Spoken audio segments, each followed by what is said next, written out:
Bien, continuamos con esta segunda parte en donde vamos a hablar sobre las constantes de diseño, la cosmovisión y la arqueoastronomía. ¿Ok? Vamos a comenzar. Primero, tuvimos una lectura del doctor Alejandro Villalobos en donde habla de las constantes de diseño. Aquí es muy importante señalar lo siguiente. Hay que identificar las necesidades como un factor inicial para que como factor terminal podamos encontrar la materialización de los satisfactores. La arquitectura, compañeras y compañeros, es un satisfactor materializado de necesidades de los diferentes seres humanos. Punto. Para ello es muy importante conocer al usuario, entender su función social y la tecnología disponible para que a partir de estas necesidades yo pueda generar y materializar los diferentes componentes espaciales arquitectónicos con los cuales pueda yo cubrir esas necesidades.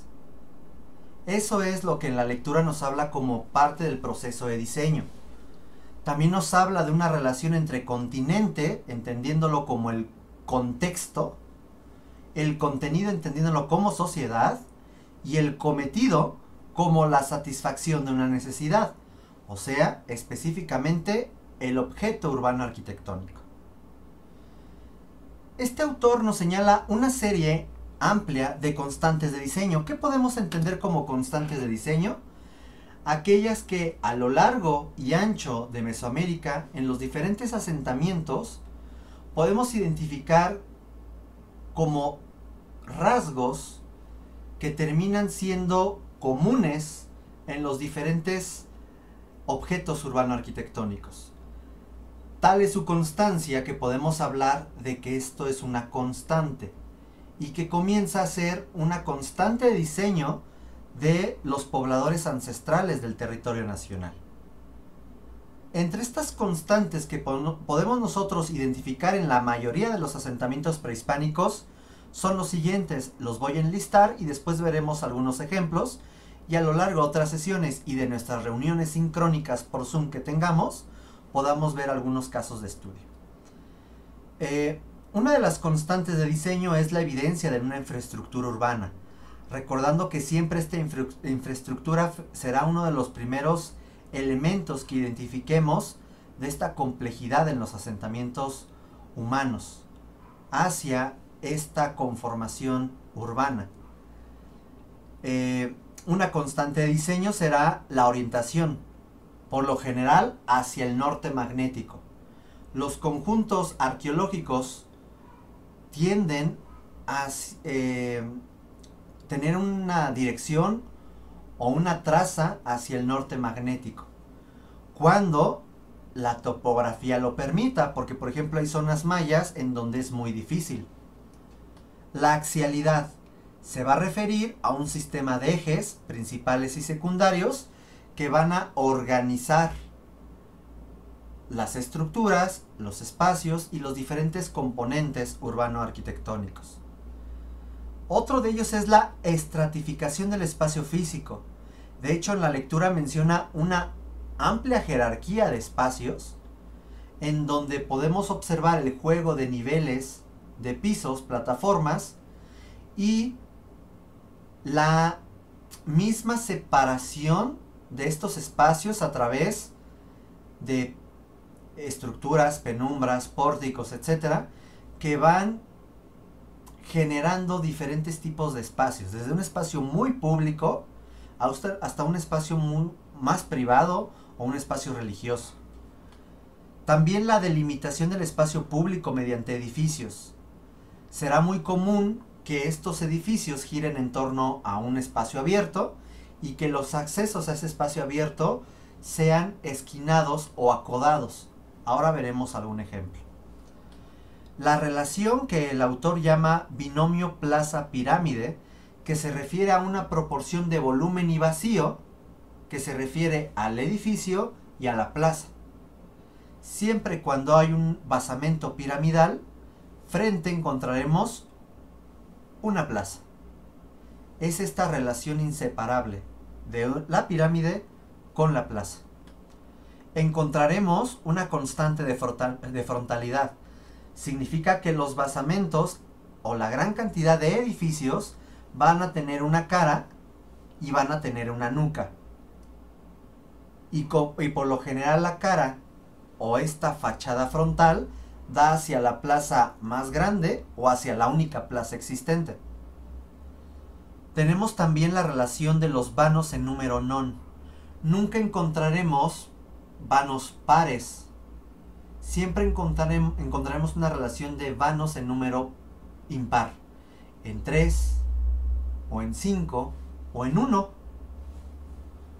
La jerarquización del vano central. En este caso, si tenemos 3 vanos, por lo general el vano central termina siendo un poco más alto y un poco más ancho, o a veces está rematado por un mascarón o un detalle arquitectónico que lo hace ser diferente y le da mayor jerarquía. El uso del talud tablero, que veremos sobre todo en la siguiente sesión, que hablamos cómo estos cuerpos que van conformando los basamentos tienen un desarrollo que tiende a la verticalidad, el cual se le va a llamar tablero, y una base inclinada que se le llama talud. Y este esquema, que aquí estoy dibujando, se vuelve a repetir en el siguiente cuerpo. Así. Este esquema es lo que nosotros conocemos como talud tablero. Cuando veamos Teotihuacán entraremos en el análisis de qué es este talud tablero. También tenemos algo muy interesante como una constante mesoamericana, que es la integración física, o sea, el edificio con el contexto. A partir de una integración física del edificio-contexto, o una integración visual del edificio con el fondo, con el paisaje. Entonces tenemos estos dos tipos de integraciones, física y visual. Luego, en la región maya, además de los anteriores, encontramos otras que suelen ser recurrentes, como el uso de cresta, que son estos muros en la parte superior que se colocan en los edificios, el uso de estelas, que son piedras, es un monolito que se hinca de forma vertical en el suelo y que suele tener algún grabado, que tiene tener una serie de inscripciones. Y el uso de los chultunes. Los chultunes en la región maya, sobre todo en la parte norte, es muy importante debido a las características del suelo que no permiten una fácil filtración y que al no existir ríos superficiales, los chultunes terminan siendo cisternas artificiales para el almacenaje del agua y su consumo, su aprovechamiento. Estos son constantes de diseño en los cuales la lectura nos hace hincapié. Vamos a ver algunos ejemplos. Aquí tenemos la ya conocida ciudad de Teotihuacán, que veremos dentro de poco en nuestras clases. Y hay que entender que existen dos nortes, un norte geográfico y un norte magnético, que tienen cierta similitud, pero el norte magnético está ligeramente inclinado, como nosotros podemos ver aquí. Vean, el polo norte geográfico, que es el norte con el cual está rotando, es este eje imaginario que genera la rotación en la Tierra, y de pronto tenemos un eje imaginario que forma un polo norte magnético. Es como si fuera un gran imán. Ese punto que genera este magnetismo no coincide con el norte terrestre, ¿ok? O el norte geográfico. Materiales como lo que vimos con los olmecas, ¿se acuerdan que ellas y ellos comerciaban con la magnetita, que es un tipo de mineral que tiene esta facilidad de poder magnetizarse y poder utilizarse? Pues empleaban estos materiales para que de pronto supieran hacia dónde dirigir este eje, esta axialidad, esta propuesta del Micaotli, que va a tener la ciudad, la calzada de los muertos y la configuración urbana del núcleo cívico religioso de Teotihuacán. Este es un claro ejemplo. Por eso no se encuentra en este sentido, porque el norte geográfico es así, hacia arriba. Es a unos grados porque es el norte magnético. Quiero que veamos en este esquema cómo entre 1831 al 2001 este norte magnético fue cambiando. Por lo tanto, hoy en día el norte magnético que conocían los teotihuacanos al que hoy está rigiéndonos no coincide, pero es similar. ¿Ok? Otro de los ejemplos es este, nuevamente Teotihuacán. Vean, Teotihuacán siempre nos llena de sorpresas. Y es este basamento del Sol. Podemos nosotros ver su perfil. Vean este perfil. Cómo se simula un poco al perfil que encontramos en el Cerro Patlachique. Eso es lo que nosotros podemos identificar como integración visual. Algo también muy interesante que pasa es con la pirámide de la Luna o el basamento de la Luna, como el Cerro Gordo, conforme te vas acercando a la pirámide de la Luna, el Cerro Gordo pareciera que es devorado por la Luna. Ese también es una propuesta muy interesante. Aquí podemos ver en este palacio de Sayil, en la zona maya, lo de los vanos. Vean cómo esta configuración de 3 vanos, luego aquí hay un vano solo, 3 vanos, 1, 3 vanos, y al final nos genera una propuesta non de vanos. Lo mismo en la parte superior, 1, 2, 3. Y la axialidad que se genera en la parte central de este edificio, que nos genera una simetría del mismo edificio. Por eso, con que nada más esté restaurado la mitad y la otra se deje consolidado, podemos entender cómo era el edificio.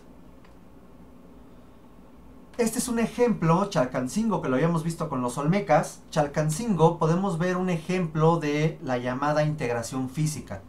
Podemos ver cómo los basamentos, plazas, conjuntos, juego de pelota, etcétera, comienza a integrarse con el relieve, con la geografía, con la topografía. Y de pronto pareciera que hay edificios que enterraras parcialmente en un cerro. Eso es lo que podemos nosotros conocer como esta integración física. Aquí podemos ver la relación plaza-pirámide, lo mismo que aquí también vemos, plaza-pirámide, el manejo de las estelas, estas son las estelas, podemos ver la axialidad, podemos ver el manejo de diferentes cuerpos, vamos a después ver cómo se llaman ese tipo de cuerpos, número non, el vano, podemos ver la cresta para generar una jerarquía, podemos ver cómo la arquitectura se integra a las características físicas del sitio, y podemos ver que aquí hay una planificación urbana de estos conjuntos, no son conjuntos que surgían de forma azarosa. Aquí hay otro ejemplo de esta axialidad con la venta en el complejo A y C, en donde a partir de este basamento, que es el más antiguo de Mesoamérica, podemos entender cómo existe una línea de composición a partir de la cual organiza todos los diferentes basamentos. Y el acceso, vean el acceso como no es directo, como en el caso de Teotihuacán. Aquí hay un acceso indirecto o acceso acodado. Esto nos ayuda a estratificar también el espacio, estratificar el suelo, a hacer que haya diferentes actividades y que de pronto lo que aquí pasa acústicamente no se identifica con lo que pasa aquí y viceversa. Cómo de pronto comienzas a subir los niveles y eso hace que de pronto los aspectos acústicos también cambien. ¿Qué pasa cuando hablamos de cosmovisión y cosmogonía? ¿Son sinónimos? No. La cosmogonía podemos entender como la narración mítica que pretende dar respuesta al origen del universo y de la propia humanidad.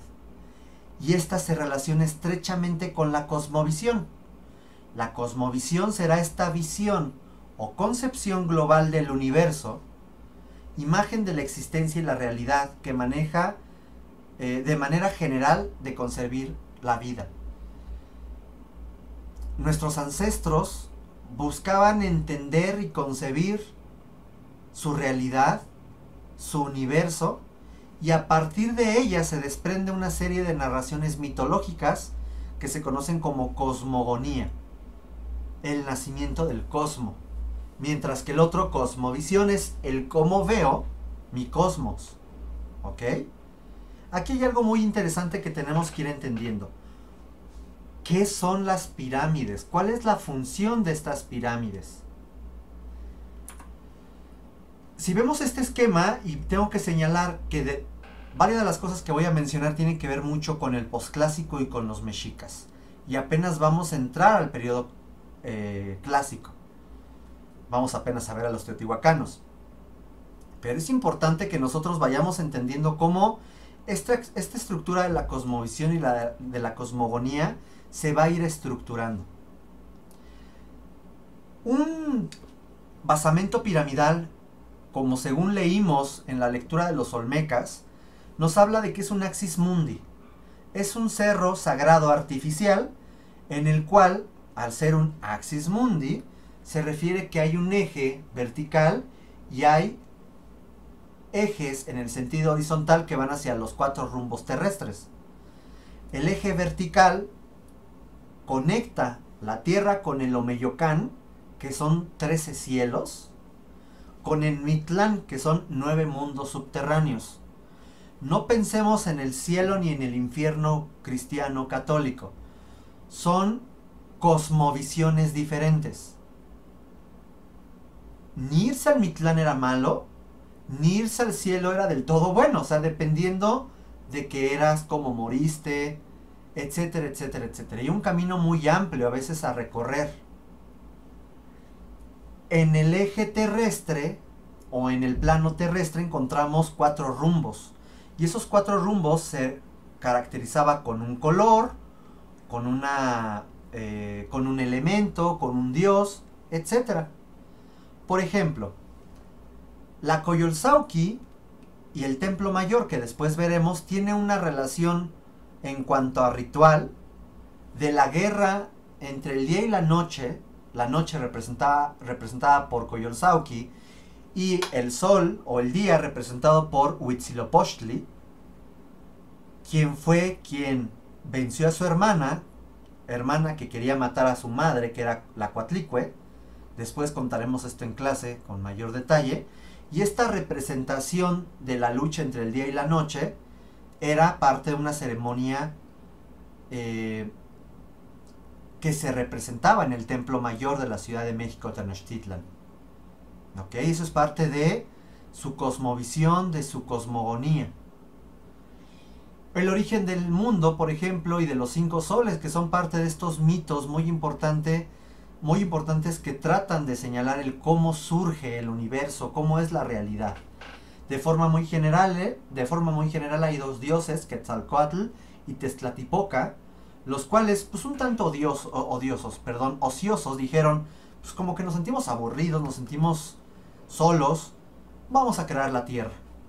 Y existía en una especie de mar primigenio una criatura llamada la Tlaltecutli, que es esta que estamos viendo aquí, en donde, según el relato, y hay variantes de estos relatos, el relato mitológico es que le dieron muerte a Tlaltecutli, Quetzalcóatl y Tezcatlipoca. De hecho, Tezcatlipoca ofreció su pierna como carnada para que saliera del agua, y ahí aprovecharon para someter a Tlaltecutli y poder generar la tierra.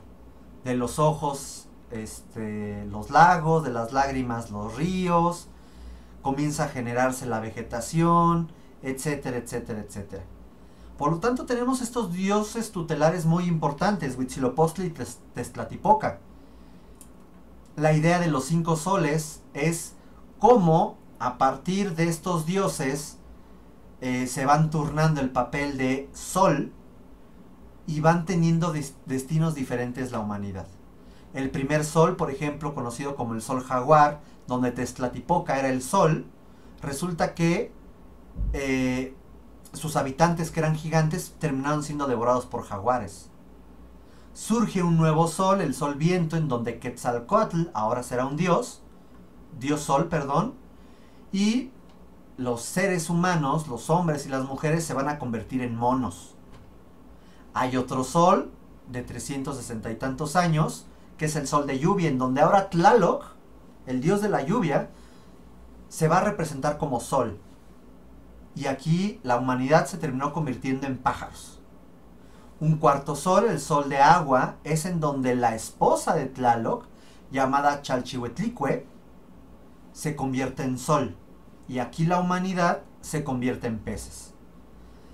Llega una nueva necesidad de un quinto sol, que se le conoce como el Olin, o el sol de movimiento, en donde hay dos dioses que después platicaremos y les compartiré un video, Nanahuatzin y Tecusitehuatl, perdonen mi náhuatl, Tecusitztecatl, termina convirtiéndose uno en sol y otro en luna. Quetzalcóatl restablece a la humanidad con los restos de los ancestros y se requiere una constante celebración de 52 años donde se renueve este ciclo, en donde los sacrificios se convierten en parte de este alimento de los dioses para que estos no se mantengan inertes y estén en movimiento. Esta es parte de la creencia de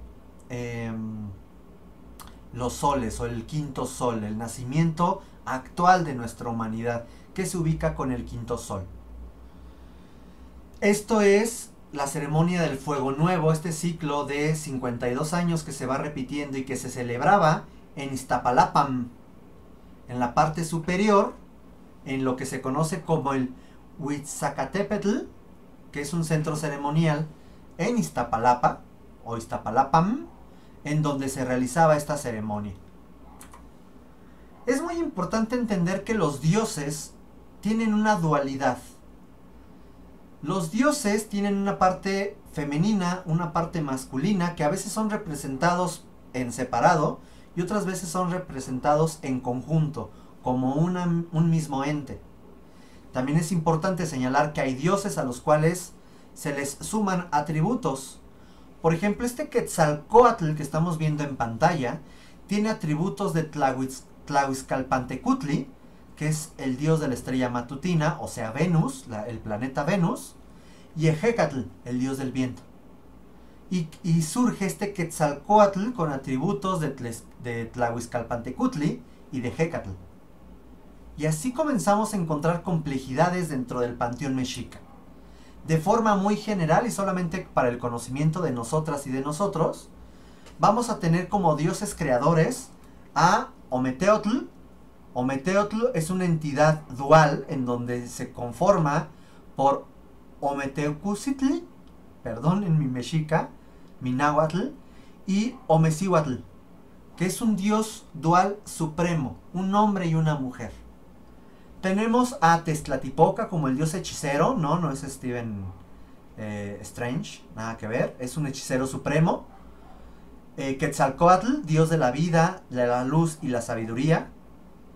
Xutehuistli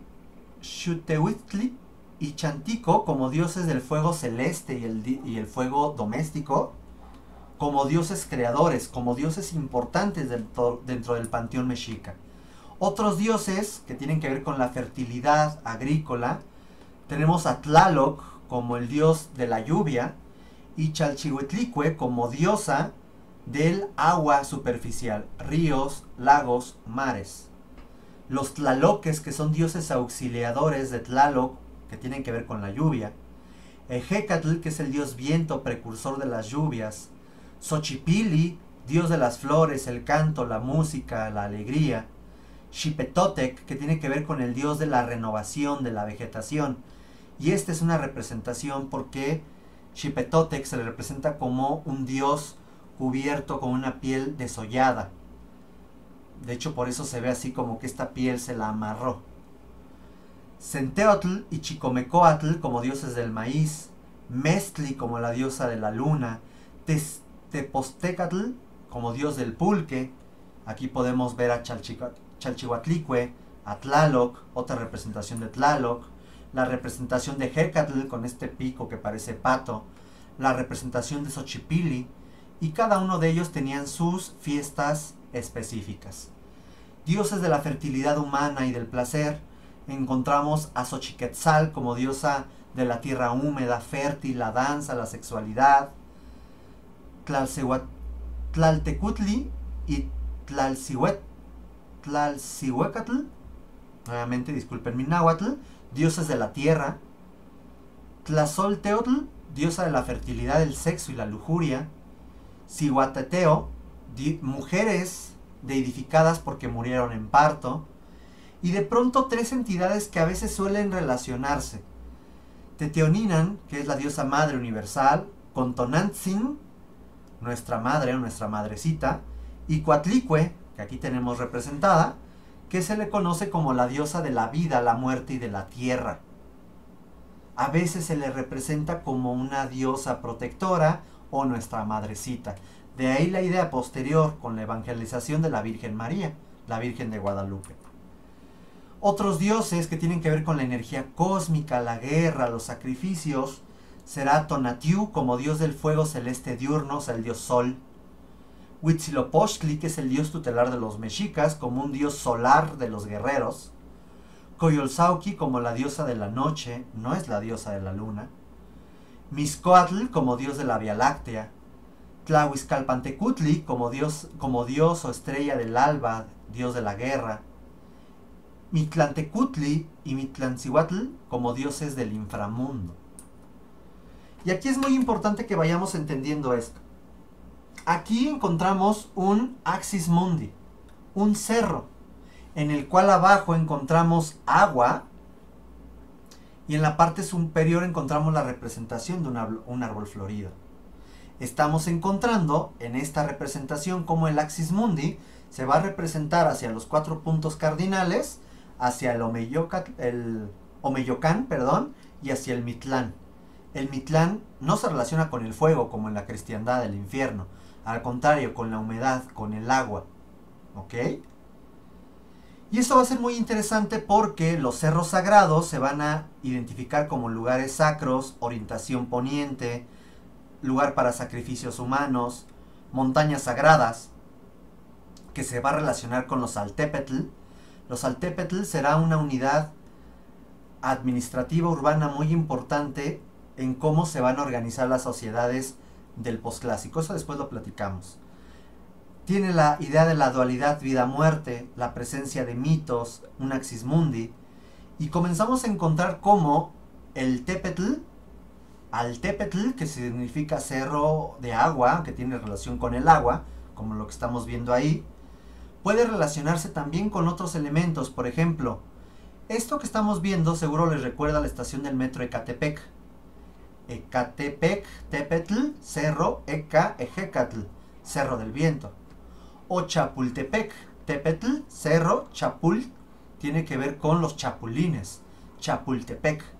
Y así nosotros podríamos hacer una referencia de cómo estas tiponimias se van conformando. Nada más para hablar cómo existe cierta relación hacia los puntos cardinales, con el color, con un planeta, con una etapa de vida, con un animal, con un objeto. El norte con Tezcatlipoca negro, el este con Tezcatlipoca rojo, el sur con Tezcatlipoca azul o amarillo, y oeste con Tezcatlipoca blanco, y cada uno de ellos con ciertos elementos. Esto es parte de una cosmovisión, de la forma de cómo entender la importancia de los rumbos cardinales, del norte, del sur, del este, del oeste. Entender por dónde sale el sol y por dónde se oculta el sol, del sol, hacia dónde orientaré mis edificios, etc.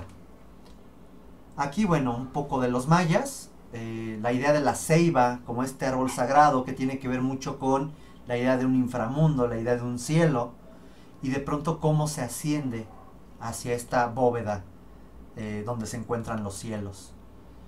Y finalmente, la arqueoastronomía. Arqueo, antiguo, astronomía antigua. Se refiere a este estudio de la astronomía en el pasado. Cómo las grandes culturas, como en el caso de las culturas mesoamericanas, han ido identificando los astros y cómo los designios de los astros van implicándose en el diseño, en la orientación, en la observación. Hay observatorios astronómicos. Y este estudio de las estrellas nos ayuda a ajustar la vida cotidiana de los ciclos celestes, o sea, los calendarios, preservar prevención de desgracias, por ejemplo, la idea de las mareas, etc. La orientación urbana y arquitectónica, el ajuste para la actividad ritual, que tiene que ver con la cosmovisión, el conocimiento del destino, tiene que ver un poco con la astrología, la idea del culto y como instrumento ideológico. Aquí tenemos estos códices ya no prehispánicos, ya estamos hablando de una etapa tardía, en donde vemos representaciones de eclipses. Vean aquí sol, eclipse. ¿Cómo están representando la idea de los eclipses? La bóveda celeste, sin lugar a dudas, es algo de lo que más nos puede llamar la atención.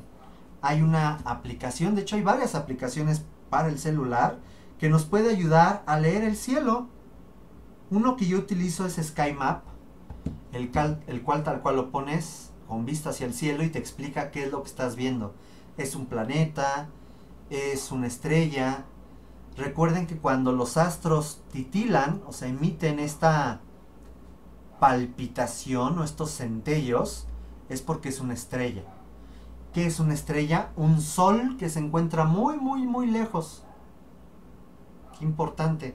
Y que la luz que nos está llegando llega tan tardío que a lo mejor ese sol ya no existe. Y son de estos grandes enigmas del espacio. Nosotros estamos en una Vía Láctea y en un cielo despejado donde no haya contaminación lumínica. Podríamos ver esta estela de la Vía Láctea, lo que los mexicas conocían como Mixcoac, ¿no? La idea de un cúmulo de estrellas, y cada una de estas estrellas o planetas, cuando no están titilando, tienen un albedo, o sea, el reflejo natural del sol, como un espejo. Podemos comenzar a estudiar los ciclos de los astros y la relación del planeta, su rotación, las estaciones, etcétera, etcétera. Algo de lo más importante de esto son los equinoccios y los solsticios. Resulta que cuando uno está aquí como observador, se va dando cuenta cómo la estrella parece que sale y pareciera que se oculta. ¿Qué estrella? El sol. Y esto va teniendo diferencias a lo largo del año. Cuando es verano, el sol pareciera estar más cerca del cenit, la parte superior. Cuando es invierno, el sol suele estar más hacia el sur, más inclinado. A partir de esta observación es como nosotros podemos inferir los ciclos calendáricos y las estaciones. Lo que son solsticios y equinoccios lo vamos a ver más adelante. Ahorita no lo vamos a desarrollar y vamos a ver cómo se relaciona directamente con la arquitectura. La idea de ir relacionando constelaciones a partir de que vemos que hay una estrella tan lejana que nosotros nos movemos, pero esa estrella no se mueve. Entonces podemos ir identificando estas constelaciones, ¿no? O de pronto la misma posición de la Tierra respecto a la traslación que va teniendo en torno al Sol nos va dando diferentes vistas de estas constelaciones. Voy a ir cerrando porque nos estamos pasando de la media hora. Y las culturas le han dado diferentes nombres. También han ido identificando la presencia de Saturno. Hoy en día, y con esta luz, a pesar de la contaminación de la Ciudad de México, contaminación lumínica, podemos ver a Júpiter y Saturno como dos brillos en el cielo. Si no, usen SkyMap y van a ver. Podemos ver en las mañanas a Marte, cómo hace un ciclo muy curioso de movimiento, a Venus en los atardeceres y en los amaneceres, Mercurio es mucho más difícil de encontrar debido a la cercanía con el Sol. Podemos encontrar estos ciclos que van a ser constantes a lo largo del tiempo. Y ahorita les voy a mostrar yo algunos observatorios, pero este tema lo vamos a ir profundizando en sesiones subsecuentes. Les voy a enseñar algunos observatorios. Por ejemplo, este es un ejemplo de cómo yo, a partir de una estructura, puedo ir identificando cómo el Sol sale en diferentes lugares. Y esto me dan diferentes fechas. Y voy entendiendo cómo el Sol va teniendo sus recorridos. Esto, por ejemplo, es Tajín. Y encontramos cómo el cerro de los mantenimientos va tapando el amanecer y poco a poco va iluminando cuerpo tras cuerpo, tras cuerpo, tras cuerpo. Eso se vuelve interesante. Esto es un efecto que se llama hierofanía, en donde el Sol entra en dos épocas muy específicas del año para iluminar un elemento específico al interior. Esto es en Malinalco. Tenemos un observatorio en Monte Albán, en que a partir de esta estructura, que si se fijan además tiene una orientación diferente, está orientado para observar una estrella que se llama Capella. Hoy en día ya no coincide con la ubicación de Capella, y que vamos a profundizar en ello la siguiente sesión. También encontramos observatorios como en Xochicalco, Teotihuacán, Monte Albán. Y este es uno de los ejemplos más interesantes y con este cerramos. Te va formando un tiro en el cual a partir de la época del año y de la ubicación del Sol entra un haz de luz y esto nos ayuda a ir generando un registro. Esto es un observatorio subterráneo en Xochicalco. ¿Ok? Muchísimas gracias, les agradezco mucho su atención. Nos estamos viendo en la sesión sincrónica correspondiente al día de hoy y nos vemos pronto. Bye.